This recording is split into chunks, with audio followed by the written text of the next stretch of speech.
It's 46 years to the day that Vibrant Thigh, which resonates with me because that's where my sciatica's going down now. Vibrant Thigh, Mark Hoyle's first band make their debut. So a warm welcome for Mark Hoyle. Hello.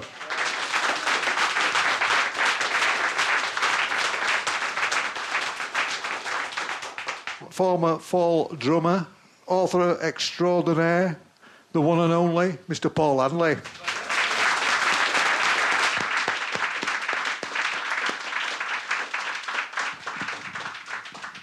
Good evening, everyone. Right, Mark, so we're here to talk, obviously, about Live at the Witch Trials, an album which meant a great deal to both of us. Yeah, definitely. So, but before we get into the actual album, I thought we might discuss our qualifications for talking about this album, if you like, because obviously neither of us are on it or anything to do with it, but... Probably give us a bit more of an overview, really. Not yeah. It, so, you know what I mean? just to set the scene, so 1978, this came out 1979. Where were you and what were you up to at that time in Manchester? Well, I'd just been...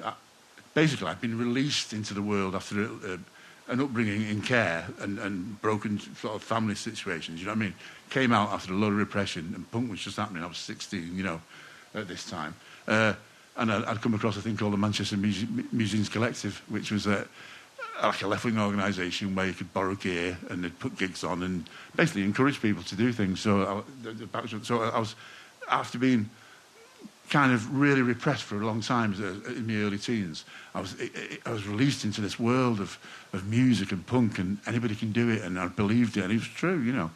And but I've been obsessed by music since I was like 9, 10-year-old, you know what I mean? So I knew the difference. I knew what was good, I knew what was bad, and I knew what I liked, knew what I didn't like.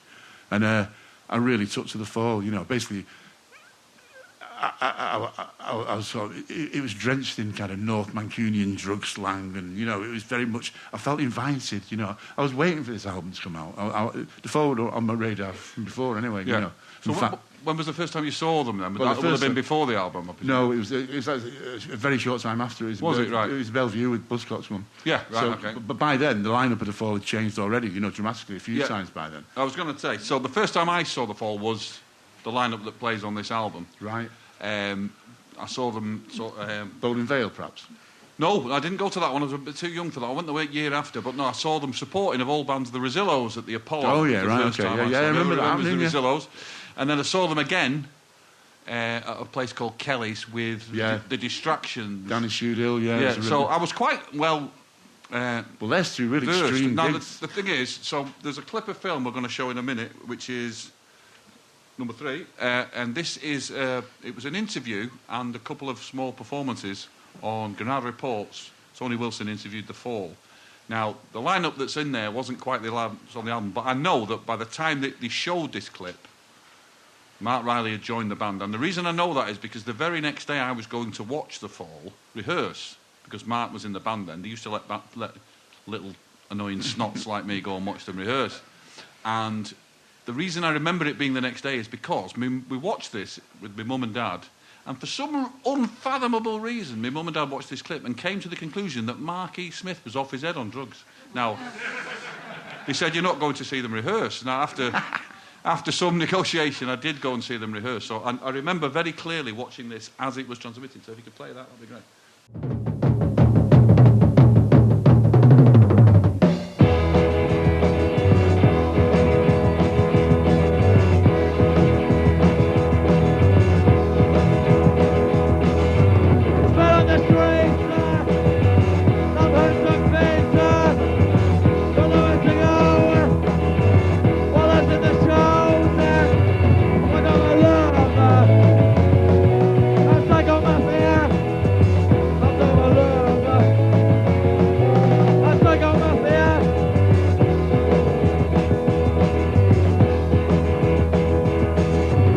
No, we're not offensive. We're not offensive people. The music is offensive to a lot of people. You know, and coming from the north, you've got this inoffensive, cap-touching attitude, which we're trying to break out of. A lot of people appreciate the stance, you know, they appreciate the communication.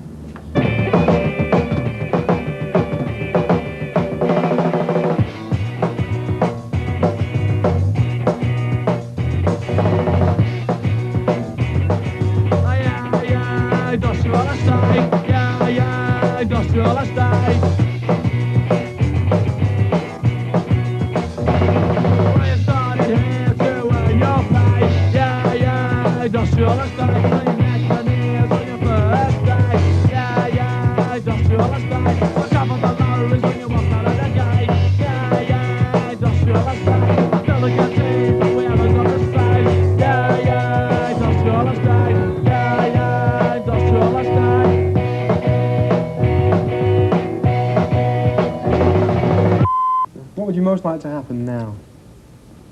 Get paid. Go home. Yeah. So that was the Fall. A couple of different members that are on the album. It's a bit of a cliche about the turnover of members in the Fall, but they pretty stable lineup then, I think. They were in the transition of going between a democratic band and being Mark E. Smith's. Yeah, the very early changeover. Yeah. So when was the first time you saw them then? Well, Bellevue. Yeah. So what was it about the Fall that you latched onto? I mean, basically, my ears just pricked up straight away. It was something it's very hard with hindsight now, like 40 years later, to realise how different and how they stood out so much. You know, it was like rock at the time, punk was kind of a bottom-heavy kind of, you know, Sham 69, the Motors, you know, these bands were coming through. And they were just like traditional rock speeded up, to be honest with you. But the Fall, they kind of thought about it a bit more, you know. I mean, obviously, they had big strengths, you know. I mean, it's probably not the most informative kind of clip to be showing, really. It's hard to understand that. But you can hear the prominence of the keyboards on the first tune there. It was unusual, you know what I mean? It just is a world of solos and egos. And like, the Fall, to me, they seem to be an egoless thing, you know. Like if you think about music in layers, there was Mark Riley, you know, I was talking about the Witch Trials, I'll say that lineup really, but, you know, there was Mark and Carl occupying that side of things. The vocals that were like the front sort of focal point. But there's this sort of place in the middle that Martin Brahma fills so intelligently by taking away rather than filling it up. Do you know what I mean? And it kind of it was an egoless thing to do. You know what I mean? Because Martin could play. You know, he could play all sorts of things. He had a really weird take on guitar. Anyway, it sounded like he was making up like Indian Eastern chords, you know, or he was trying to find the note and like, you'll find it in a minute, you know. But he was, you know, he's gone right through his career now, right through to House of All. Now he's playing with Paul in a great new band, you know. And his take on his unique take was there at the very beginning, wasn't it? Yeah. I mean, that's people who don't know too much about the Fall tend to latch on to the fact that it's Mark E. Smith and five other people. Yeah. Now, I mean, this album, well, lots of albums give a light to that, but this one in particular, I think, it's a real collective thing, and Martin's a massive part of it. I always thought he was like really refreshing because he was like a guitar hero that wasn't macho, you know. Yeah, that's right, yeah. Which is quite unusual, you know, and it's like television, that kind of, quite cerebral. I was going to mention television. I know that Martin quite liked television early on. Yeah, well, but you hear that. They were, I mean, those two songs were about the most when punky. television were formed on advert, weren't they? So, Fender Guitarist Wanted, which was like, what? You know what I mean? Because it was all Les Paul, bottom end, you know. Yeah. And Martin, you know, took to that kind of thing, you know, this thinness, this emptiness. And it's like, instead of playing a full chord, you know, of all 6 strings, Martin would find things to play that were two notes, you know, of simple, you know, really simple 2-note motifs, you know. And it demonstrated a real, like he was at one with his own personality. He didn't need to show off. He just needed to do what was needed, you know. And that left the whole canvas for Mark's poetry to come forward, you know. And like people say, you know, everybody talks about Mark Smith all the time, you know, it wouldn't have got as far, was it not, like, put on a bed of rice like that? You know what I mean? Yeah. I mean, we could talk about what happened after this album, but I think this lineup, the lineup that's on this album, in a parallel universe, if they'd have stayed together, it could have been quite a different thing. You know, you could have been. It wouldn't have taken much longer till. I mean, it was almost talked about when Martin left. It was like, you know, it would be like the Clash losing Mick Jones, or with hindsight, it looks like a blip, but at the time, it was a massive thing. Certainly for people who liked the Fall at the time, it was unimaginable to imagine the Fall without Martin. Sorry, at ground level, you know. Yeah. You know, like, I mean, there were, I won't say inner circle, but there were people that are interested in the Fall very early on before they had much of a name or much reputation like that, you know. And it was a shock, you know what I mean? It's like, wow, Martin Brahma's left Fall. They were perceived as being a very equal thing. Yes, they were. By people like me. But I was very young. I was only 16, you know what I mean? But yeah. I mean, they started off the Fall as a kind of hippie collective, really. I mean, people don't think of Mark as a hippie, but he kind of was. Totally, you know, he was kind of that, you know, lentils and brown rice and vegetarian. He was. I mean, he definitely was. And the original lineup, the 4 members of the Fall who formed the band were like a poetry collective in a way. You know, they used to read each other's lyrics and sit round. And another massive cliche that people talk about is that they saw the Sex Pistols at the Free Trade Hall and it galvanised them into forming a band, and it did. You know, it's become a cliche because it's true, I think. And so then the Fall got off their arse, as instructed by Johnny Rotten, and became a band. And the next year or so was or maybe 2 years, it was a process of Mark turning this absolute collective into a sort of benign dictatorship. Now, when he dropped the benign, we can talk about another time. Did the benign ever make it in, really? Yes, it was. I think it started off as a benign at first. I think so, yes. Because you got to think about the relevance of Kay Carroll to all this. Yes, Kay Carroll was... But, I mean, she's not with us anymore, sorry. No, I was just going to say, Kay Carroll was the Fall's manager slightly after they started, and she was in a relationship with Mark. And between the two of them, they kind of turned the Fall from a band like, a collective band into the Fall everybody knows, where it's Mark E. Smith and His Way or The Highway. And so it was kind of... I mean, it sounds, with hindsight, that it was completely planned out, and Mark always made out that he knew exactly what he was doing at every moment of every... Well, he always said that, right through the whole career, But, I mean, I think it suited him, and I think the thought that's on this album could have been a massive rock band. Yeah, music could have turned towards that Fall sound. Yeah, definitely. I mean, I don't think it's necessarily a bad thing that they didn't. I mean, I don't think the world needed another massive rock band. There's plenty of them. No. But it could have been one with a different slant on things. Yeah, it would have been. I mean, it would have been interesting to have Mark playing in a sort of successful sort of stadium. I mean, it's unthinkable as it turned out. But certainly, for me at this point, I thought the Fall were going to be huge. I thought they were going to, if they'd have carried on like they did. Yeah. If they hadn't got my brother in, they could have been huge. Basically, that's it. So we're talking about how I've written up. When we last spoke, I wrote a line down to speak to you about, and it was the ridiculous importance of music in Manchester in 1978. Well, it was ridiculous, wasn't it? It was an obsession for everybody.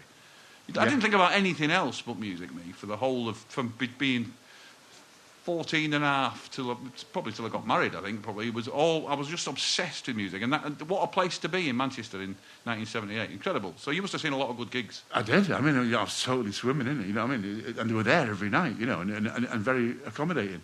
Now, punk being the great leveller, you know what I mean? It was true, you know what I mean? It sounds very strange to say that now, but, here was me, a 16-year-old kid, full of opinions, full of, and engaging with people much older than myself that we experienced and stuff like the Musicians Collective people. And it was a very open time, People would lend you equipment and give you support gigs and stuff like that and kind of nurture you. Punk was really like that, you know what I mean? It was a great... I mean, to let you into the gigs for the start at 15 was a thing. Yeah. And once you get known, in these circles, you end up getting free all the time anyway, so money wasn't that much of an issue anyway. But, there's just so much going on, wasn't there? Yeah. Beer was cheap.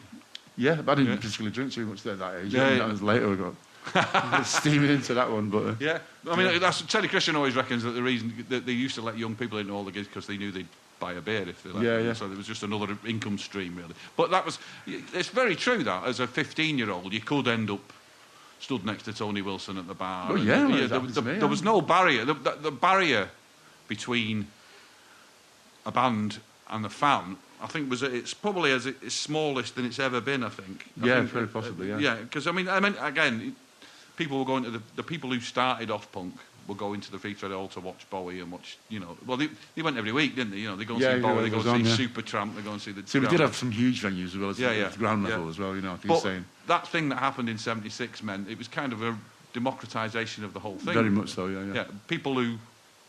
I mean, none of the Fall, including, as we're going to come on to in a minute, including the drummer, none of them had any training at all. They started, when the Fall started, Martin was a singer and Mark was a guitarist. I mean, I think it quickly became clear that Mark could play the guitar, but even then, there was plenty of people in bands in Manchester who couldn't play the guitar. Yeah. Did you ever see The Worst? Never saw them, but I shared a flat with one of them. And did you?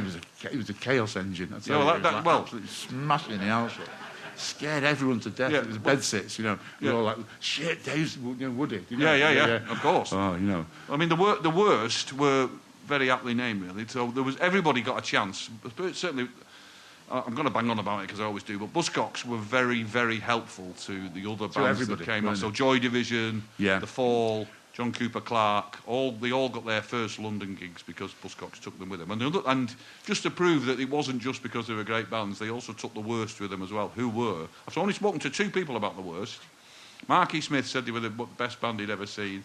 And my brother Steve said it was the worst thing he'd ever heard in his life. Oh, the truth's probably in the middle of it. Yeah, probably is, but they always said they'd never signed to a label, which was very good of him because no label was ever going to sign to them. They probably just eat the pens or something. You know But what I mean? there was a lot of that.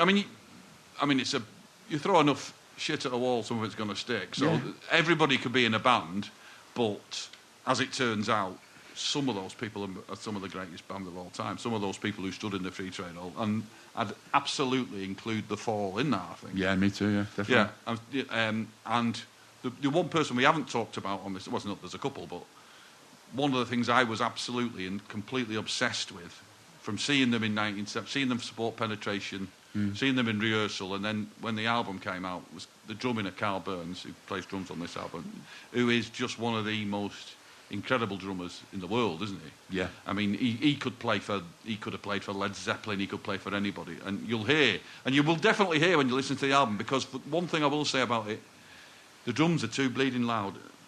They're louder than everything. They're a third louder than everything else on the album. So I was talking to Martin about this, Martin plays the guitar, and he said, yeah, every time the engineer turned his head, Carl would push the faders up a bit. Yeah. And then he wouldn't let the engineer pull them down again because he was a bit intimidating. So that's how Martin reckons that it ended up. It's a strange production, this album, isn't it? It's as I say, but tricks like that make it strange and make it unique, you know, as well. Yeah. Like, I know every word of the album and every nuance of it, but I find myself singing along to the drums as well. You know what I mean? It's like it's all arse upwards. You know what I mean? The drums are.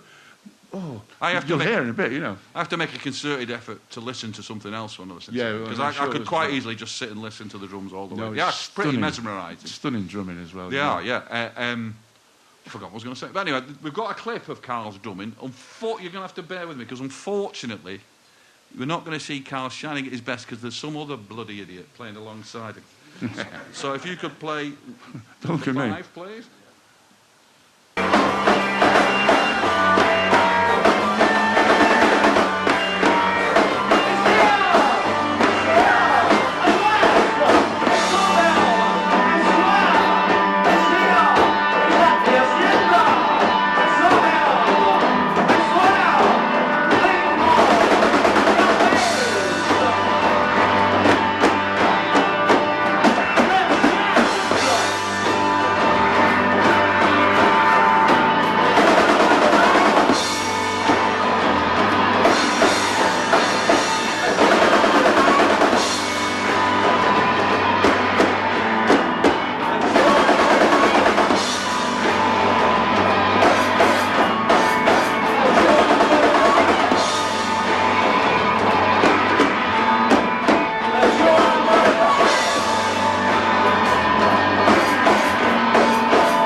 Yeah. I was about here. Hey? I was about here. Are you on the film then? No, I was in the alcove with the back button. Right. I'll take your word for it. I was at that gig. That's me. Look at them cheekbones. Yeah, so I was... Carl, I mean, we were lucky in that... So there was... I've always said there was Joy Division, Buzzcocks and The Fall were all contemporaries, weren't they, in Manchester in 1978. And they've got 3 of the greatest drummers in the world, haven't they, I think. I know. Yeah. Very different drummers to each Very other different, as well. completely different. That was another thing that was amazing about punk in Manchester. It wasn't a sound at all. No, that's true, very diverse. None of the bands sounded anything like each other. No, it wouldn't have worked otherwise, would it? I don't think so, no. And it wasn't a close-up. But in other cities, you did find that, didn't you? You did, yeah. A Glasgow sound. I mean, I think Buzzcocks with Howard Devoto, he was trying to be Johnny Rotten a bit, I think. And I think he recognised it before anybody else and got out, I think. But... People say that about Psycho Mafia as well. They do, yeah. He was, again... It's people's entry-level vocal, isn't it? It is, yeah. Well, that they all did for 5 minutes, but unfortunately a lot of bands did it for a lot longer. Some people are still doing it now, aren't they? 50 years later. But, yeah, so What other bands did you see around that time in Manchester? Oh, I've seen everything. X-Ray Specs and the Ruts and all sorts of things. The Fall, obviously. Buzzcocks every time I could, you know. Yeah. But smaller bands as well, you know, like being part of the Musicians Collective, you know, you saw bands like The Passage, Slight Seconds. I mean, lots of these bands have forgotten to history altogether and didn't live and shine very brightly for long, you know, a lot of them either. Yeah, and also, you know, involve myself in black music as well, you know, like I used to enjoy Steel Pulse, you know, from Birmingham, but he came and visited and adopted by the Manchester crowd. And as you know, when punk first happened, there weren't enough records really to play between the bands, you know. So reggae records got played. So ended up veering towards sound system things and going out to even more dangerous places, you know. And that's what I'm saying. It was a very open-eared place, wasn't it? It was. I mean, it's strange really because it was a pretty scary place, Manchester, wasn't it? Yeah, I think there was a certain element of, you know, this is scary, but it didn't stop either of us going to gigs, you know. I was a bit oblivious to the scary stuff. I've seen horrible fights like a few feet away from me, you know, in a gig sort of event, you know. Yeah. But you never thought it was, you know, just never occurred to you to stop just going. Happens, didn't it? Yeah. No, not me neither. I mean, Bellevue. I think twice about walking through Bellevue now, but 15 walking through Bellevue to go and I saw to see Buzzcocks at the King's Hall with the Fall supporting. Yeah. I mean, that was great. The lineup again had changed by then, but the other lineup was great, wasn't it? They were the way they moved from the first album to the second album is a very interesting thing. So if we ever did it again, we could talk about the second album because one thing I will say, that both albums are the sound of 5 people in a room, all playing at the same time. Now, one thing you got to remember about Live at the Witch Trials, they booked a week in the studio to record this album, and Mark lost his voice. He says on the live, I've got a psychosomatic voice. Yeah. I think it was psychosomatic. It was just the nerves of the whole thing. Back. So they wasted. They didn't. I think most other bands would have attempted to record the music and then put the vocals on after. Yeah. It's impossible to do with the Fall because all your cues and everything you get is you've got to follow the singer. So they had, in the words of the Ruttles, the first album was recorded in a single day. The second one took even longer. So they recorded the whole album in a day and mixed it the next day. So there are some peculiarities about the mix, as we've discussed, but it's great, isn't it? It's only peculiarities if you're taking a standard kind of rock type standard mix as your starting point, really. Well, I know, but I would like to hear a bit more of the guitar.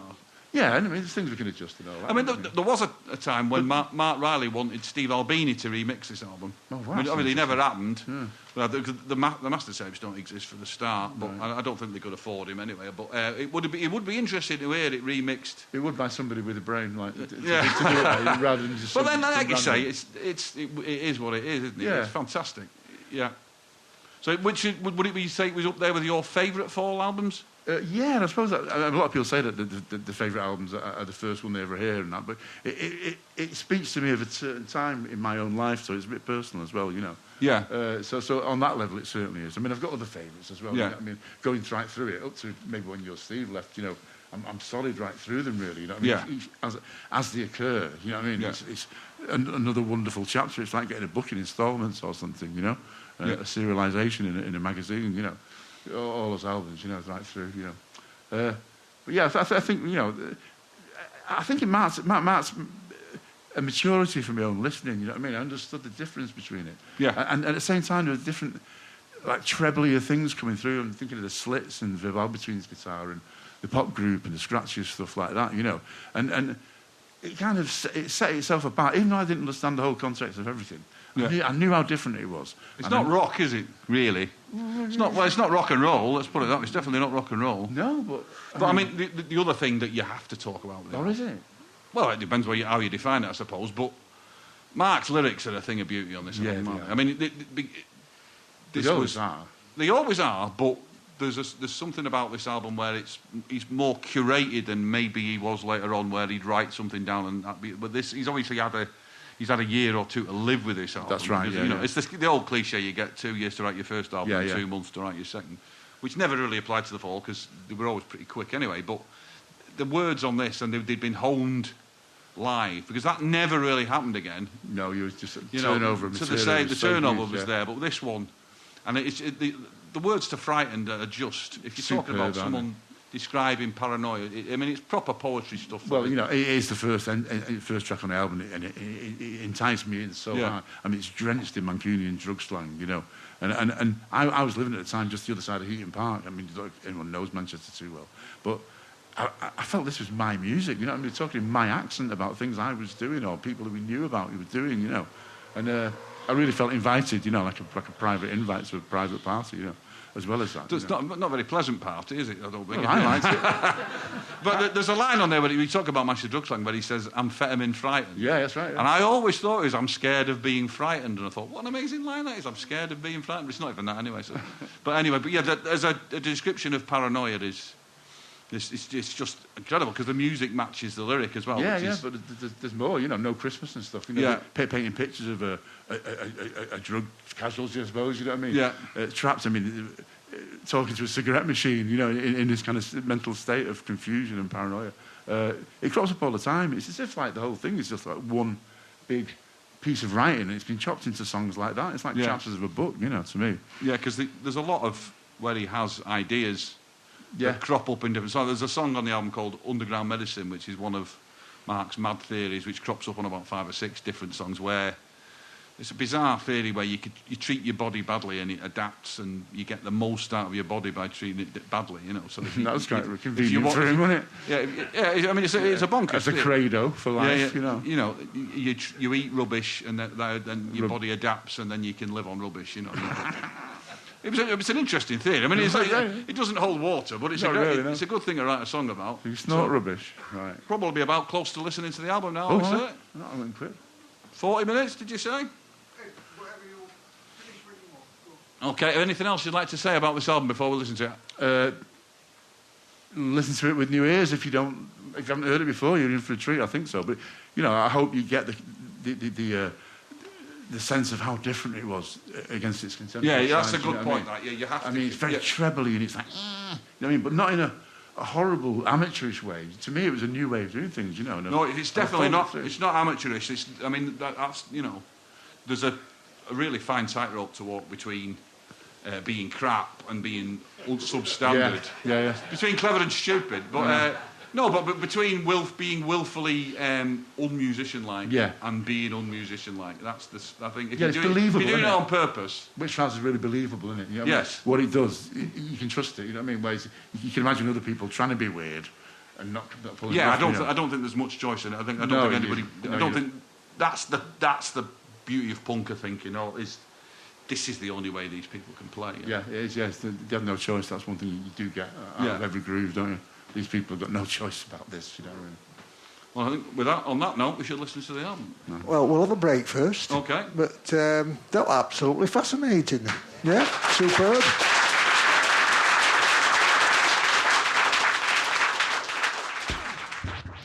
After listening to the record, we had a post-album discussion and a bit of a Q&A. So we have to take us from callow youths who listen to Live at the Witchhouse to being in bands ourselves. So I was just looking and did some maths, and I joined the Fall pretty much a year and a week after the release. Right, okay. It feels like 5,000 years. Yeah. The difference in the Fall between then and... It really, really does. Yeah, and so much happened in between as well, to the Fall. Yeah, so how did you go from being a fan to being in a band? Well, I mean, I was already kind of dabbling around with bands, you know what I mean, when I was listening to it for the first time. You know what I mean? On its way up, I was dabbling with things like that. Yeah, it was really collective again, really. You know what I mean? The Fall were part of the collective, this musicians collective. I don't know how many people know about that.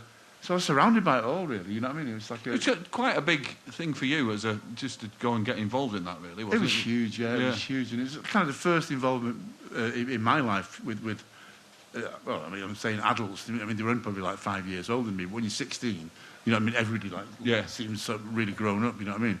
But after being brought up in care and stuff, to be taken seriously by people that I admired, you know, like musicians like Dick Witts or Louise Alderman, who was running the collective.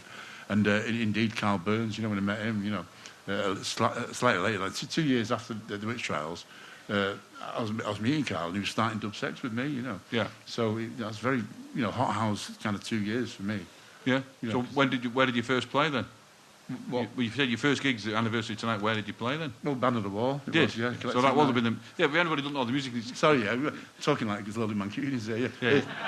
Bit of a kind of institution, the Band on the Wall. It was like, it goes right back, I mean, the name itself, it goes back to just after the wars, doesn't it? When it was such a rowdy place with the American soldiers stationed around Manchester.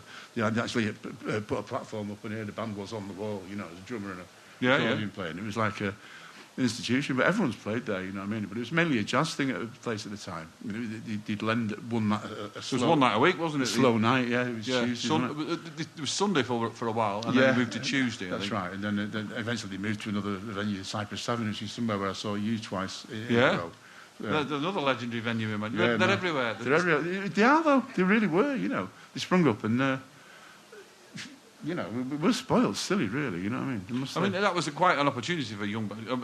I never part of the musicians' collective. So basically, they took over this venue and they would give anybody a gig, and I mean anybody a gig. They would, yeah. Turn up with like a dog in a triangle. Or something, someone with a microphone and a radiator hitting it with a hammer. Yeah. There was one guy I saw. He had attached a pipe to the end of a kettle with a reed on the end, and he was blowing down it and whirling the kettle around his head. Well, I really regret that. He only played for 2 hours, so it wasn't so bad. Yeah. Well, the first 2 hours are the best. Yeah. But I mean, amongst all the, that's the thing. There was some great stuff as well. Joy Division got the start there. Yeah. I mean, and there was Fall of the Passage. There was a Crispy Ambulance. You know what I mean? Which kind of a joke name by now. As immortalised in the Half Man Half Biscuit song. Yes. You're going on after Crispy Ambulance, which is probably about the musicians' collective. Yeah, it probably is. Probably did go after Crispy Ambulance. Yeah. They were very Joy Division Crispy Ambulances. They were. What? But no, we're digressing here. What possessed them to call their band Crispy Ambulance? I don't know. That's a shocking name. They came out of Deep Vale scene, you know. There was a band called Danny and the Dressmakers, which part of the Here and Now, you know, and Gong kind of vibe. So I think, you know, substances might have been partaken before they picked the name. Okay, that's my excuse. Yeah, I don't care how many drugs you're taking, Crispy. No. Shocking. I saw the name of a band the other day and I thought, I'm not sure there's any worse, and that was the Front Bottoms. Oh, dear me.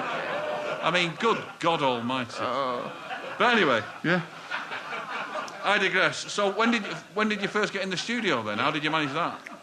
It was basically a piece of luck, really. You know what I mean? I'd only just started going to these meetings. They had meetings at North West Arts Centre.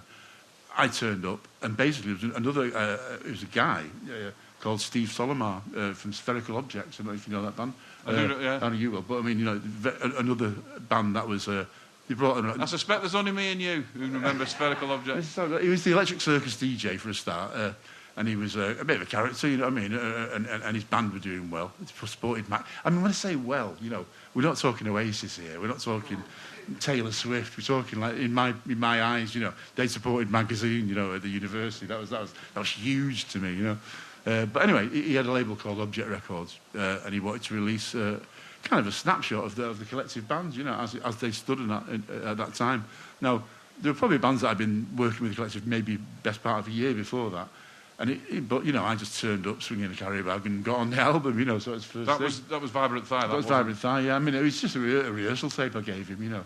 Yeah. I mean, we got in the studio, didn't have any real kind of involvement at all with it, you know. We just went in there, one 15-year-old, actually, you know what I mean? The drummer was 15, I was 16, and the guitarist was a bit older. But we didn't know what we were doing, ass from elbow, you know what I mean? Went in there, played it a couple of times, he went, right, that's fine.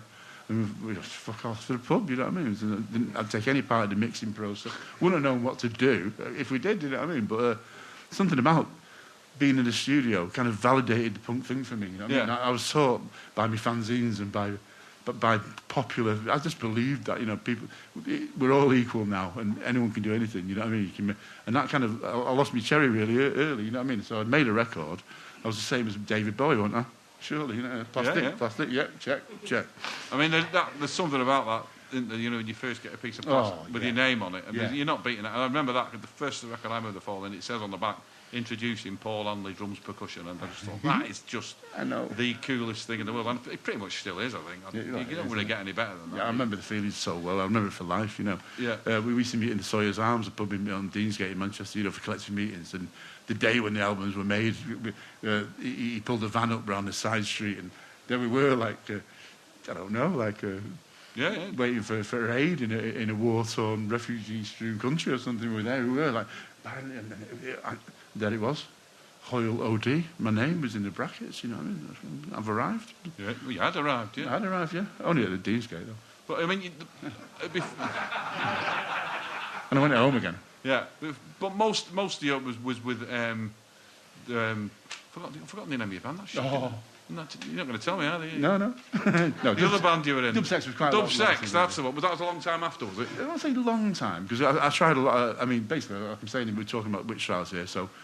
I met Carl after he came back from America, part of the America Daring tour, you know what I mean, 81. I remember it well, I wasn't there. I know, that's right. That was just on a time, timing rather than sort of break your heart or anything. But basically, it came out, and, I love this album. I love the Fall from the Peel sessions, and, I'm becoming aware of it all. And I met Carl, you know what I mean?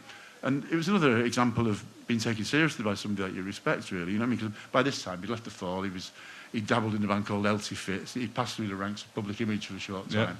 And I believe the Associates, although, never heard anything. I've never heard he played with the Associates. But at the time I believed that, so probably that's just as relevant if I believed it. Yeah, of course, yeah. But either way, just Carl Burns there, and to his credit, you know what I mean, he took me seriously. I was only a little child, really, and he taught me so much. I was thinking about them, listening to the Witch Trials there, 2 steps back.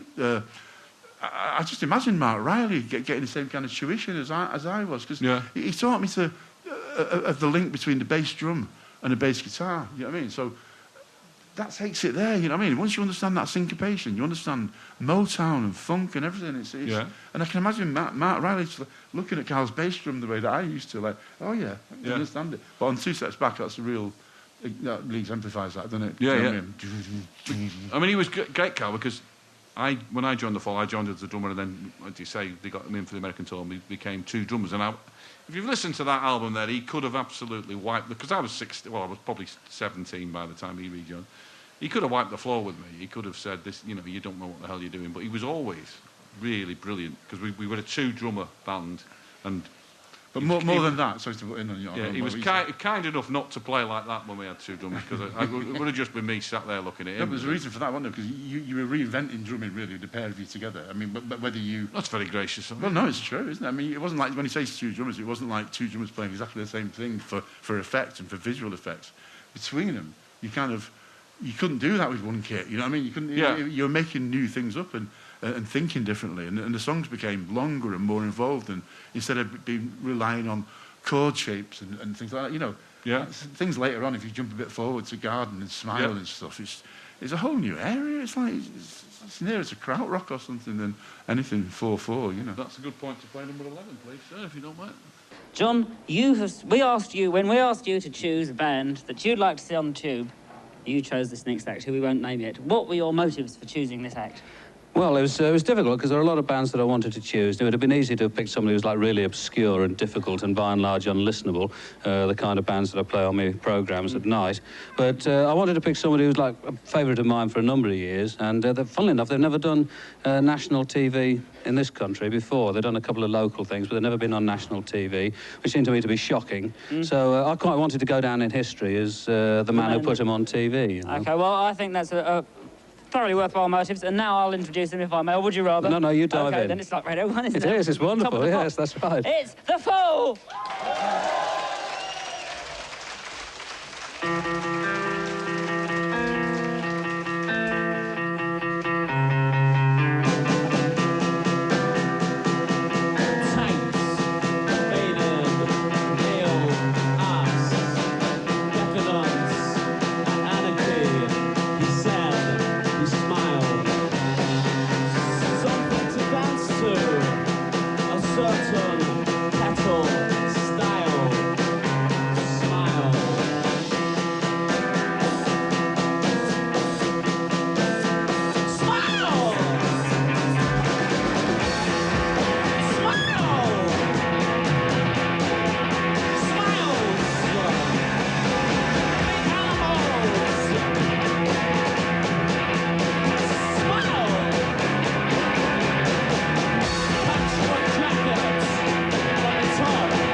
That's the A-style, isn't it? Yeah, live TV. There was a big argument about they wanted to put dry ice on, but Mark wouldn't have it, obviously. So that's why they're going, no, it looks dead cool, but he wouldn't have it. But I think it looks better without the dry ice. Anyway, No, the definitely really does. interesting thing is watching people trying to dance to it. That's always good luck with that. Hello. Yeah.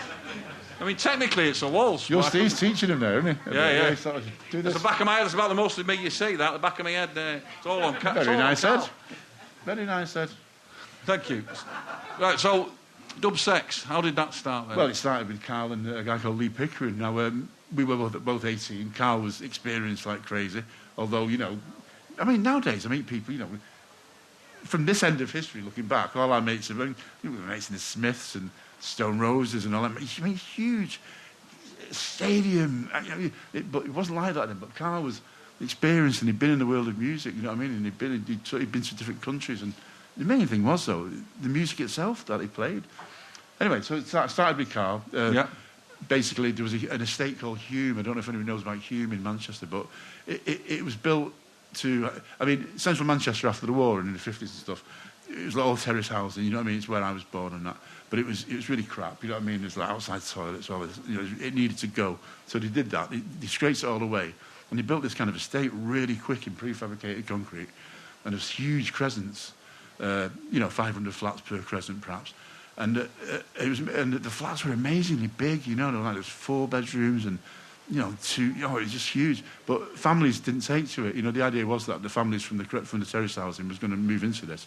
But early on, there was a kid died by falling over a balcony, and you know there was structural faults, and this estate was left. You know, families didn't want to go there. What are they going to do with it? So they kind of gave up on it because it was going to be knocked down in about 10 years anyway.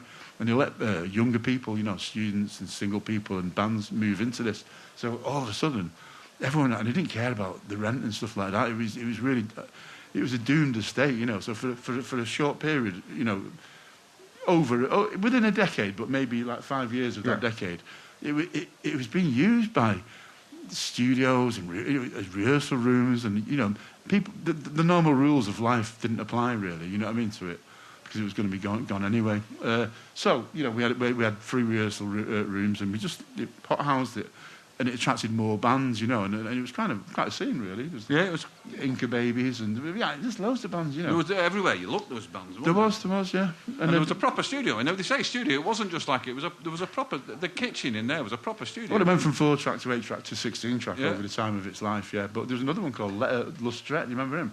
No. He started out on the Blue Studio. Adam Lester. Oh yeah, I remember that. Yeah. So a lot of main studios that you'll know records by. I can't think off the top of my head what was made out of the Blue, but.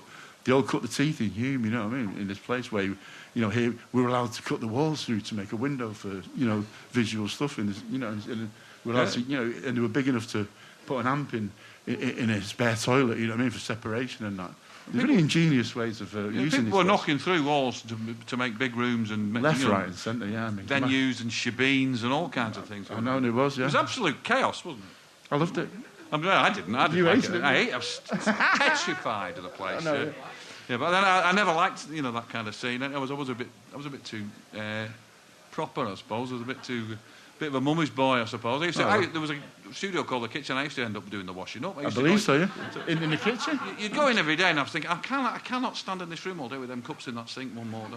So, so I was there with my marigolds on. It was a bit young ones, you know what I mean, this place. So I think we better hear a bit of dub sex, don't you? Why not? Let's have a look.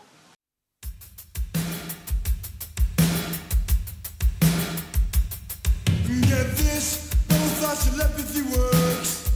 Just let me say something first. You and yours deserve everything you ever had in reserve. Turn into a blur, so everybody wonders where you are. Jump over the curb and escape unheard. Search for the right words. Search for missing words. I'm a friend of yours. I send my thoughts.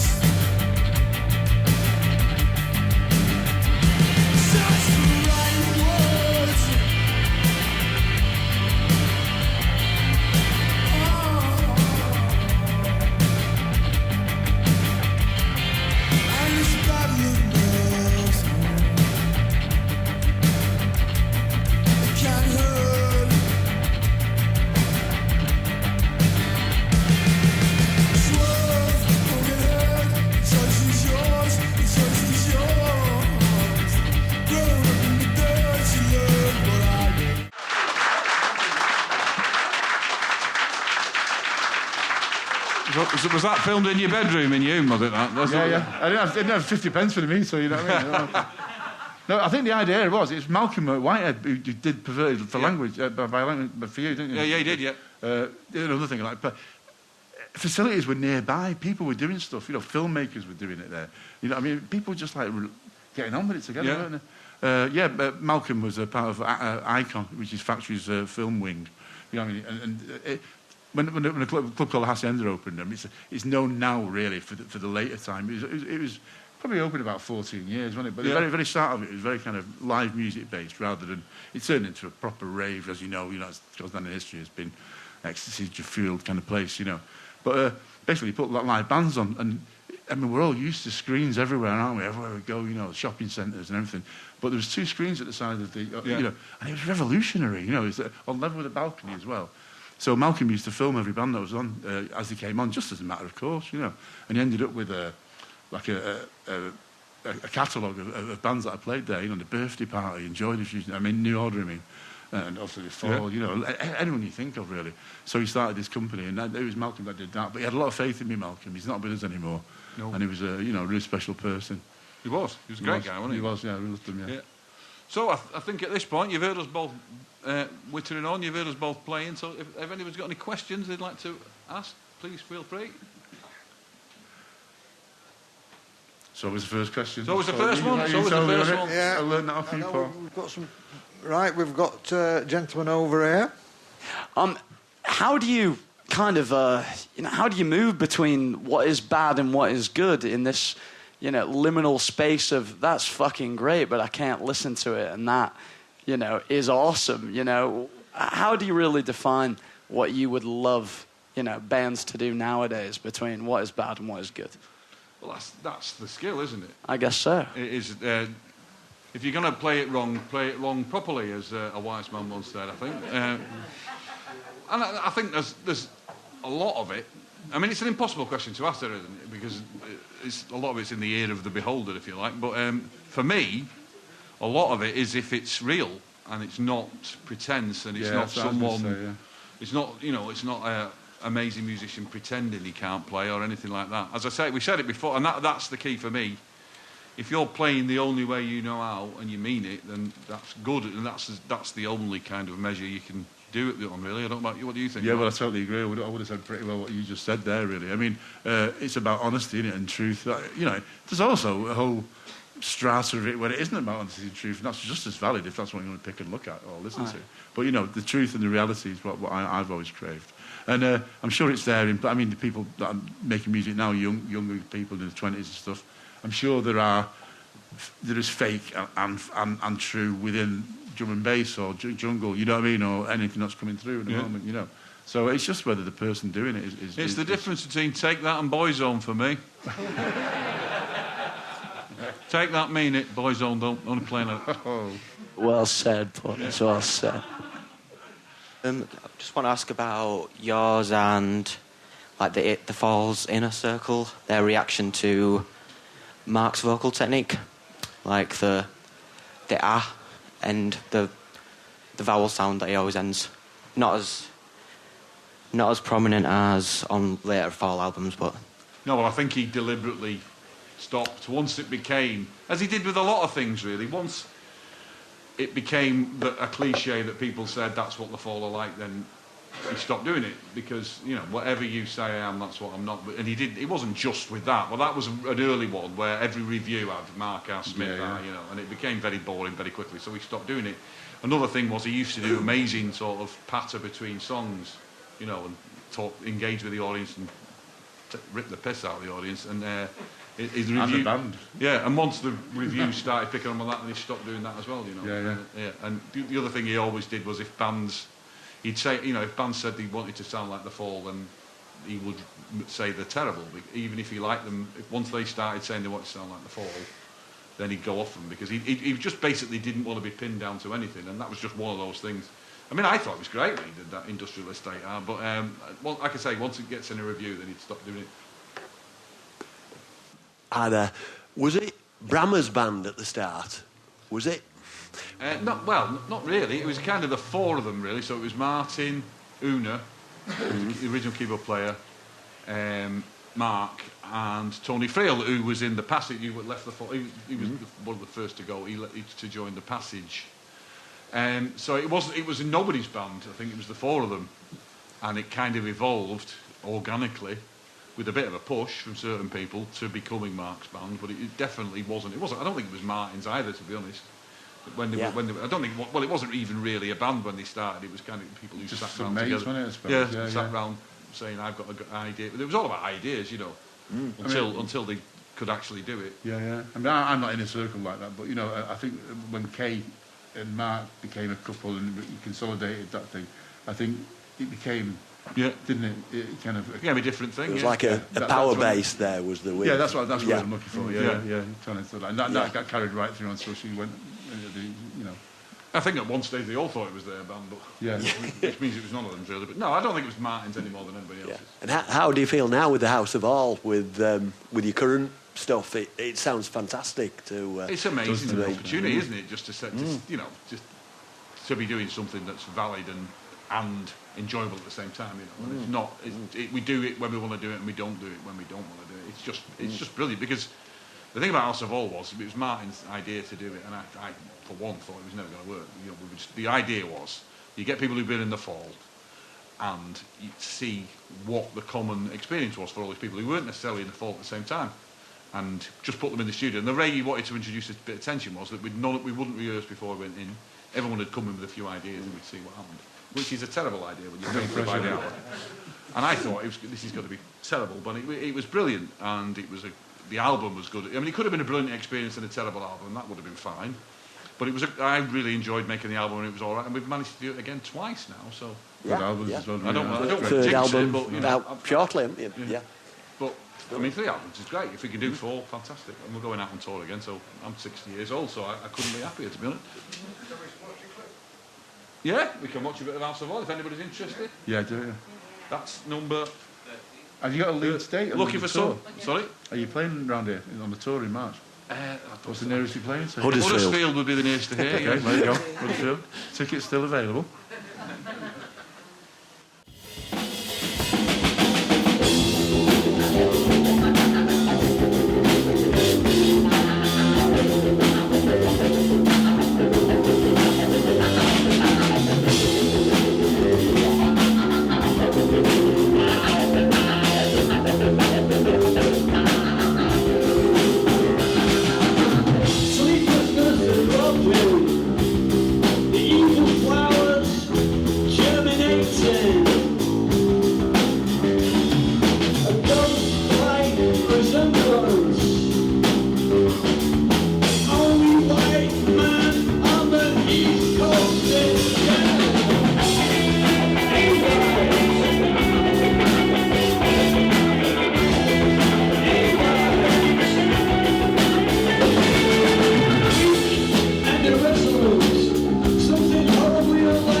So, Mark, how long were Dubsex together?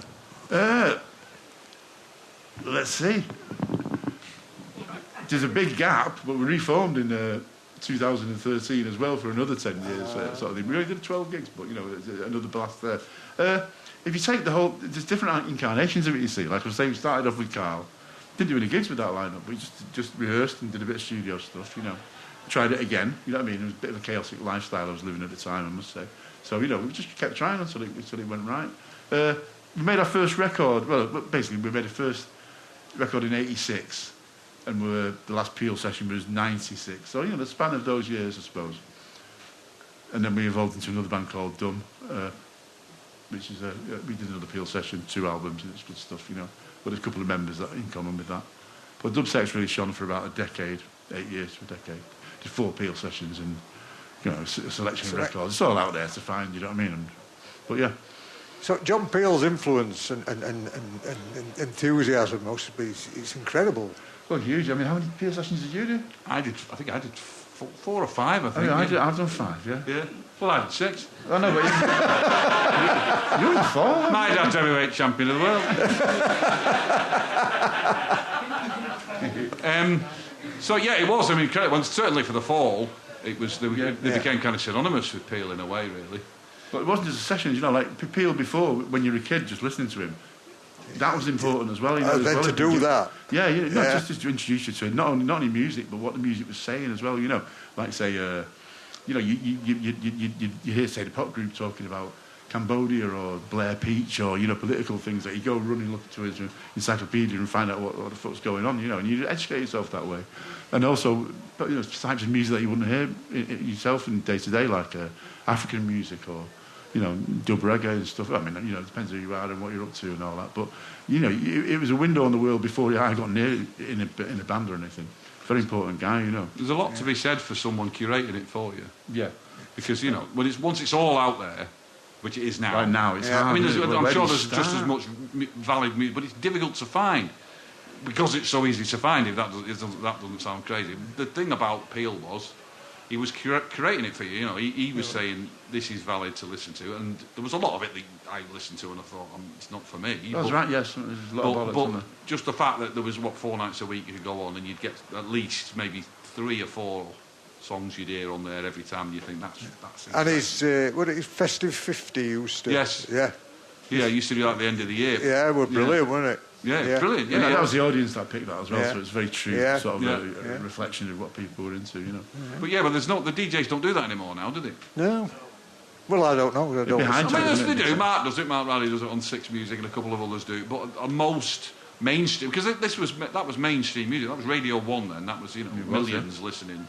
And he was going on playing. 5 nights a week, wasn't it, as well? You know? Yeah. Really. And telling you what was good, you know. It's when you're young, you need that a bit, you know. I mean, 10 hours of great music every week, you know what I mean? Every I wouldn't say 10 hours. He played for 10 hours. A lot of it was shut up.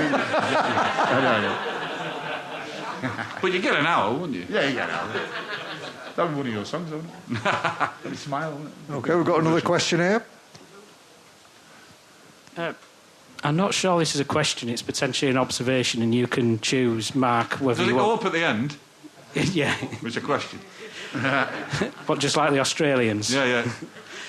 Reading Swerve, your story, Mark, in particular, emphasises that power of music to broaden your horizons and other horizons and kind of lift you from your situation. Sometimes that can be really, really tough. But...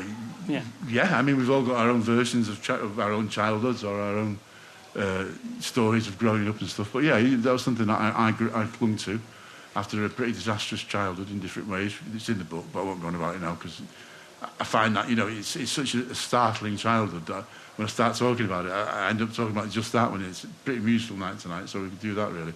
But yeah, the power of music, we all know it's redemptive and it's like, but when I needed to be lost in something that was mine alone, music was there for me, and I was at the perfect age for punk. Like Paul was saying, it was different legally and everything. Now, can you imagine trying to get, you know, if you're 15, even if you're tall, like, you know, to get in, you'd need ID, you'd need bouncers on the door, you'd be getting cert. It's just a different, really casual way, you know. So I was, anyway, I did get lost in music, and I think it's right, what you're saying, you know. But I did cling to it. But I think we all do, don't we, in certain ways, whether we've got a fractured childhood or not, you know. It's something that we can all cling to. Look at us all in here. Music's brought us all to this room, and this happens here all the time. Look at the walls.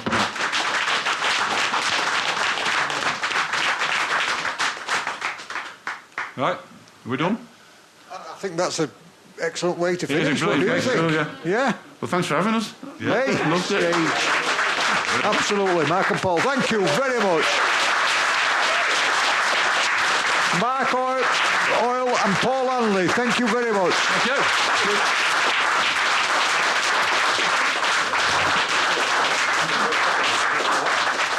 Good night, God bless you, and happy trails.